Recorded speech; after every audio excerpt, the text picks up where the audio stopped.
There you are, Joe. Just like Kate would have picked if she'd been here to buy it herself. Sam, I just told you while Kate's in Groverdale visiting her sick Aunt Winifred, I'm doing the buying and the deciding. I'll take that one.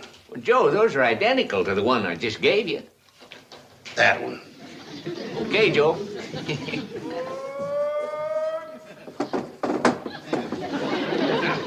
That's better. This one's in good shape. Hey, you old fox, you really got the best one out of me that time, didn't you? Well, how much you want for this little beauty, Sam, old boy? $1.25. $1.25 for a washboard? Why, for that money, it ought to have a motor on it. You about ready to go, Joe?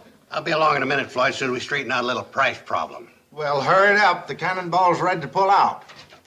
Make you an offer, 50 cents. Why didn't you ask me the price sooner, Joe? You know you get much more fun out of the haggling than you do out of the buying. Now, you know that ain't true, Sam. Well? Well, what? Ain't you gonna make me a counter offer? Okay, Joe. How's about $1.20? 6 bits, not a nickel more. Nothing doing. Try $1 even. Okay, $1 even it is. Nothing doing. My top price is 90 cents.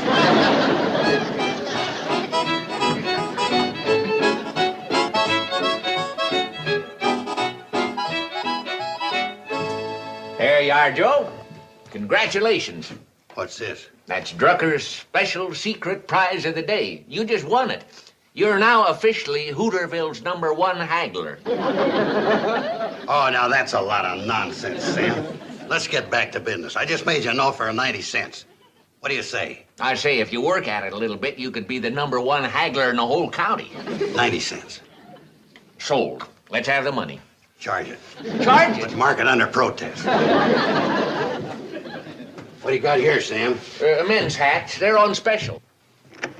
We can get together on price. I might buy one. Come on, Joe. What's holding you up? I'll be along soon to finish my business, Floyd. You better finish it pretty soon.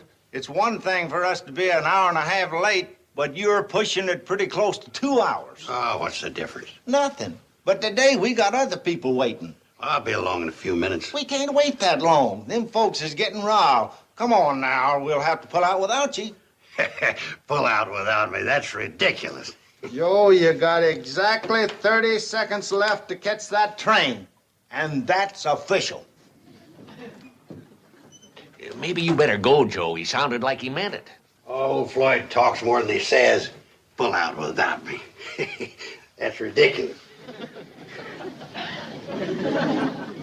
Oh, look. Terrible. Come on, Floyd, let's go. What do you say, Sam? How much you want for this one?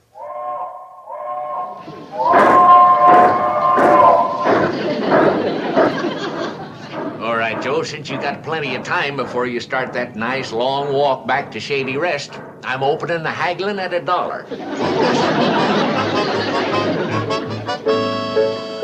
And you just went off and left Uncle Joe in Hooterville? Had to, Billy Joe. There was people waiting. I went into Drucker 6 times and tried to drag him out. You know him. When he gets to gabbing, there's no way to cork him up.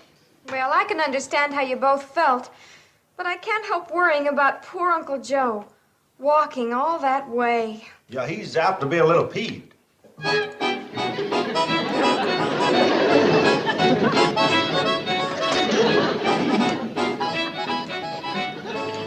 Uncle Joe, I see you got the washboard. Charlie and Floyd were telling us about how you didn't quite catch the cannonball. Charlie and Floyd who?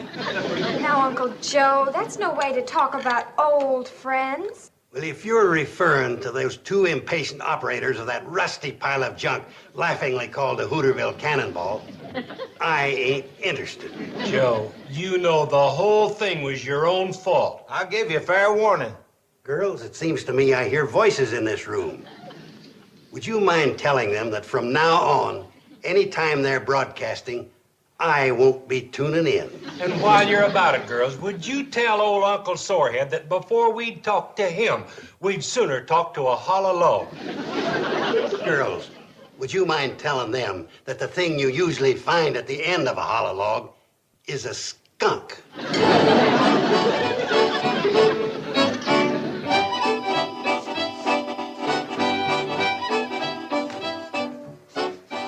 Them 2 poll polecats must be gone. The air smells a lot better in here. Joe, are you going to keep up this silly fight forever? Silly fight my eye. It's a matter of principle. What principle? I don't know, but there's one here somewhere. Joe, you sure look pretty. Where are you going? Orville's picking me up to take me to a movie matinee. Picking you up? In what? In his flivver. Well, how's he going to do that? The nearest road's 2 miles over the hill. He latched onto some old hand car wheels, and he replaced his regular car wheels with them. You're joshing. There he is. I don't believe it. Well, there's only one way to find out. Come on out and take a look. This I gotta see. Okay, Betty Joe, we're all set. Orville, how did you do it?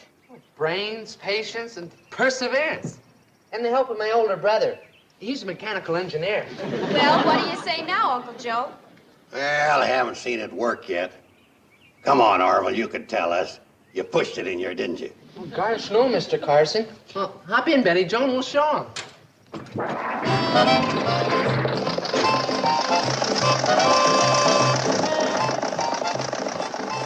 Well, Uncle Joe? Like I always said, that boy's got a lot of talent. When did you ever say that? Starting right now. He's got more talent than he realizes. In fact, he's just become a partner in a new railroad. I'm a little afraid to ask, but what are you talking about? What I'm talking about is that the Hooterville Cannonball is about to have a little competition from the Hooterville Flivverball.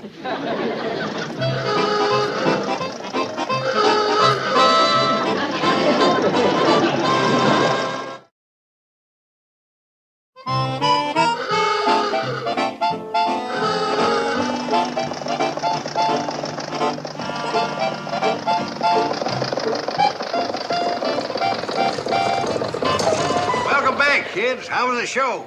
Fine, but riding in this was the real fun. Well, thanks for taking me to the show, Orville, and especially for the keen ride. Ah, sure thing, Betty Joe. Come on, Uncle Joe. You go on up the house, honey. I want to talk to my good buddy Orville for a minute. Let me get this straight, Mr. Carson. You want to go into partnership with me? Of course I do. You got talent, intelligence, and brain power, my boy. I have? In a car with flanged wheels. You really think we can compete with the Cannonball? Why not? They may be bigger, but we got more speed. Well, we can make a dozen runs to Hooterville while they're still trying to get up steam in Pixley. And all I have to do is lend you the car, huh? And furnish the gas and oil. Then we'll split the profits after that right down through the middle. Mr. Carson, I don't know what to say. Now, let's look at it this way. What other boy ever had half interest in a railroad at 16? I guess you're right. Of course I'm right, partner. Girls, your mother's a great little woman, but she just ain't got my business instincts. And when she gets back and sees what I'm doing, she'll be proud. What she'll be is furious. Oh, no, she won't. She's never really seen me in action yet. Why, before long, Orville and me will have diesel locomotives, tank cars, Vistadome. Hooterville will be the hub of the railroad industry. Might even buy out the New York Central. Uncle Joe, you know you don't believe a word you're saying. What do you mean? I mean that you're doing this for one purpose only. To get even with poor Charlie and Floyd. Yeah, poor is right. When I get through with them, they ain't going to have enough steam left to blow their whistle. Uncle Joe, now listen a minute, please. The Cannonball is Charlie and Floyd's whole livelihood. Well, if it's their livelihood, they ought to know better than to go around leaving important passengers stranded. Now, Uncle Joe, you know whose fault that was. You're dang right. I got it figured. 40% Floyd for making the signal, 60% Charlie for leaving. Well, Charlie, Floyd, we were just talking about you, weren't we, Uncle Joe? You were. I was talking about the railroading business. Hey, what's that fool Flivver doing sitting down below on our tracks? Your tracks? They made no more your tracks than they are anybody else's. But it's our railroad. It has been up until now. You and Charlie had a pretty slick little monopoly going. Joe, what in tarnation are you talking about? I ain't talking, I'm telling. At 8:04 tomorrow morning, the little Hooterville Flivverball sitting down there is going to run your Cannonball out of business. You're gonna run us out of business with that little thing? That's the biggest joke I ever heard. Yeah? In a couple of days, you'll be laughing out of the other side of your boiler. Why, that ornery old coot. Reckon he's really serious. Who'd think he'd go that far? Just 'cause we made him walk home with that washboard. Oh, there's nothing to worry about. By tomorrow morning, when Uncle Joe finds out that there's work connected with this, he'll forget the whole thing. I hope.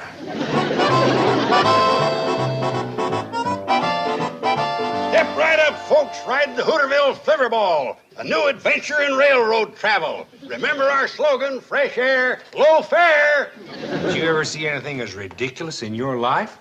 Yeah, who'd ride in that pneumonia buggy?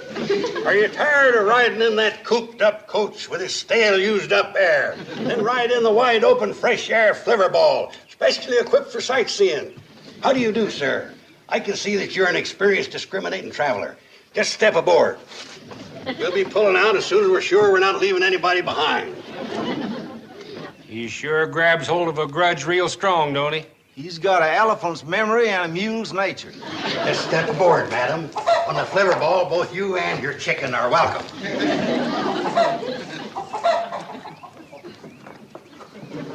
Take the scenic route, folks. Unlimited view of all historical points of interest. Just step in, folks. There's room for everybody.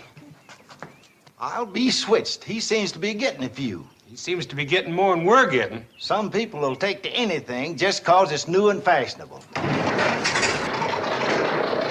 Well, folks, it's departure time, and we're departing.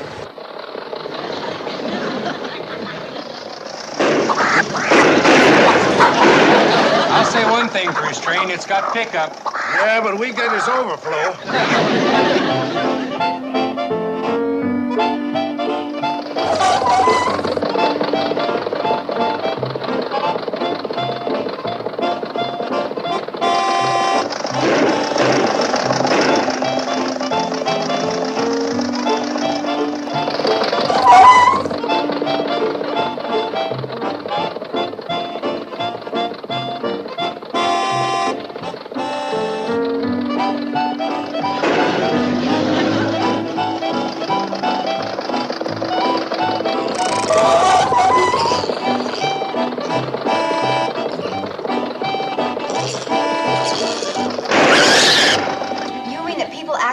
Money to ride that thing?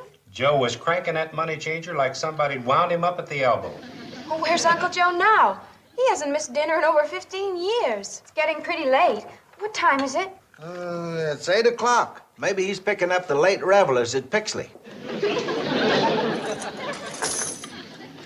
$7.37. And that's just for the first day. After I convert to diesel and get longer benches, I'll have all of Hooterville at my feet. Uncle Joe, you don't really mean that you're going to continue running that Flivverball like this day after day. Why not? I'll tell you why not. You keep this up and Floyd and me will be out in the cold. And when you're out in the cold, it's pretty cold. You big cartels are all alike. You talk about the glories of competition, but the minute somebody opens up beside you, you start to cry. Gentlemen, please. Now, don't you think it's time you apologized to each other and made up? We'll apologize if he'll apologize first for trying to run us out of business. I ain't apologizing until you two admit it was a low-down trick to leave me stranded at Drucker's store. Now, if you young ladies will excuse me, I'll get to bed and get ready for another busy day. Uncle Joe, aren't you going to have any dinner? Well, I'll have a sandwich and a glass of milk in my room while I go over my accounts. We better get home and get to bed, too. We got to get out early to try to keep up. Bye, girls. Bye, Charlie. Good night, Girls, thanks for the dinner.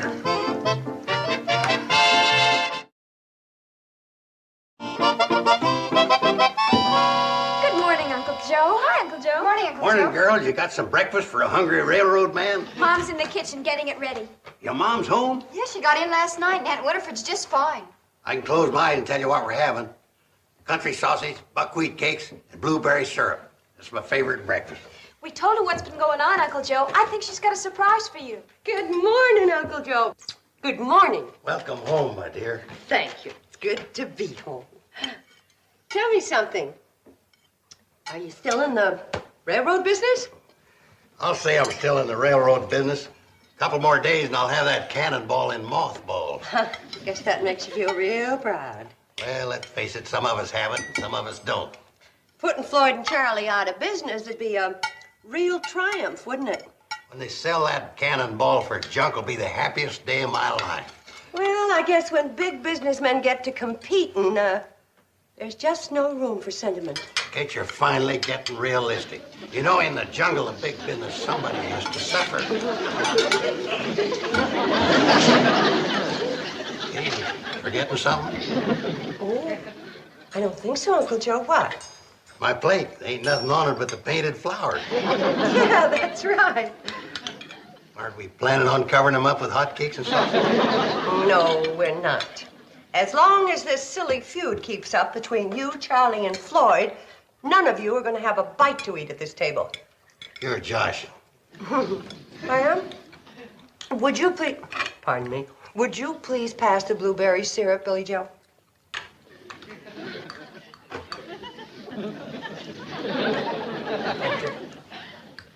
Fish me, Billy Joe. I think I'm having a bad dream. Oh, no, it's no dream, Uncle Joe.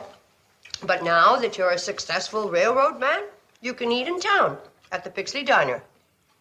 Kate, you know I'm a forgiving man. I'm going to give you one more chance to change your mind. Do I get some hotcakes and sausage or don't I? You don't. Pass it, buddy. That does it. Girls, you've got the doggonest, stubbornest mother that ever was. Where are you going, Uncle Joe? Where do you think I'm going? I'm going to run that Flivverball until I die at the throttle of malnutrition. Do we smell sausage and buckwheat cakes? Yeah, and that's all you're going to get's a smell. That woman's turning real difficult. What's the matter with old Grumpy? Uncle Joe's always grumpy when he hasn't eaten breakfast. And he sure hasn't had any this morning. How come? Has he got dyspepsy? No. Uncle Joe just has a bad case of the stubborns. And Mom told him he wasn't going to get a bite of food until he stopped this nonsense with the Flivverball. It's a good thing you're back, Kate. Yeah, smart thinking, Kate. That'll bring him back to his senses. If he's got any. That's the only way to treat a stubborn old fool like him. That's what I thought. I knew you boys would be ready to apologize and make up. Us apologize? To that old railroad pirate? Never in a million years. Well, that just ended breakfast. And you're not going to feed us either? Not as long as you three keep feuding. Well, Floyd, reckon we might as well get going. I guess we might as well. So long, Kate. So long, boys. Mom, don't you think you were a little hard on Charlie and Floyd? And Uncle Joe, too. Well, you practically took the sausages right out of their mouths. You girls remember when you were little kids and you used to have those stubborn spats with each other? Well, sure, Mom. Well, what you don't remember is how I got you over them. How did you? I used to get you so mad at me that you forgot about being mad at each other. Oh, I see. What you're doing is starving Uncle Joe, Charlie, and Floyd into getting mad at you. And going back to being good friends again. Now, let's clear the table. Mom, there's something I don't understand. What's that, Betty? Well, when we were kids, and you got us over being mad at each other by getting us mad at you, well, how did you get us to stop being mad at you? Honey, that was always the real tricky part.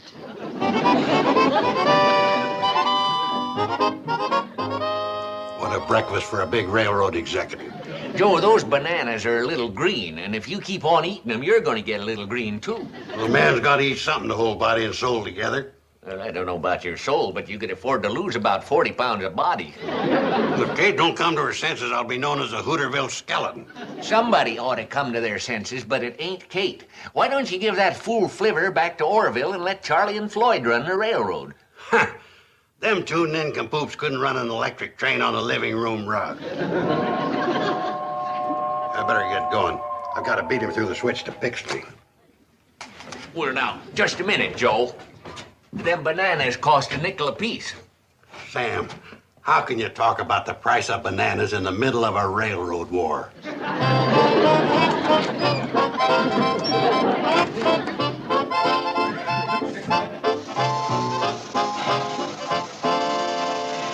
I'd have bought more bananas if I'd known I was going to have so many monkeys in here today. Sam, we ain't enjoying living on bananas. But it's better in the Pixley Diner. Them blue plate specials of theirs is turning Charlie and me blue. All you have to do is apologize to Joe and you'll have your feet back under Kate's table. We wouldn't apologize to him if he was head of the New York Central. Come on, Floyd. Let's see if we can knock him off the track on the way to Pixley.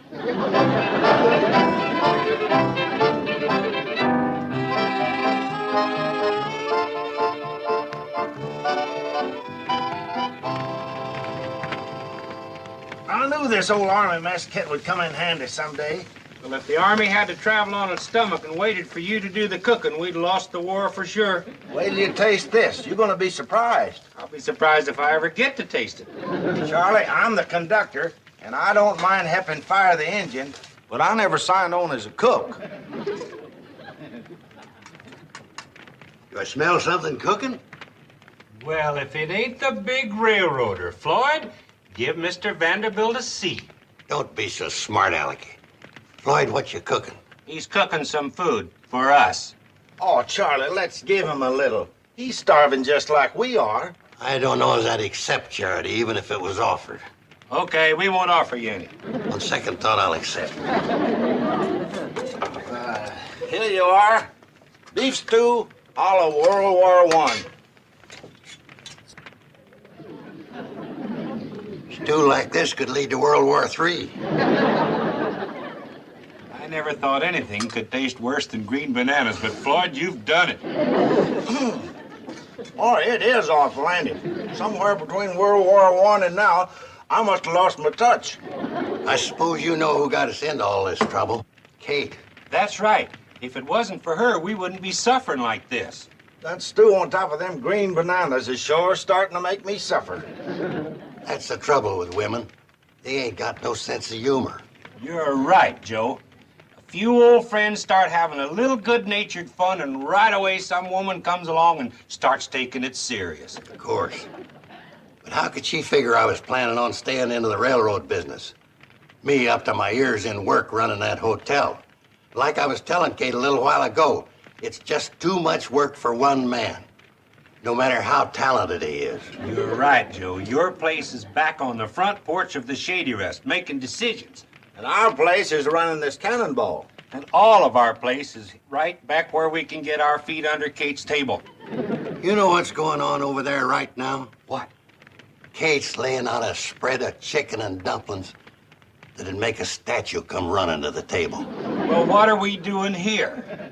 You know what the old World War I infantry manual said? Sure. When they got you completely surrounded, surrender and join the enemy. Let's go.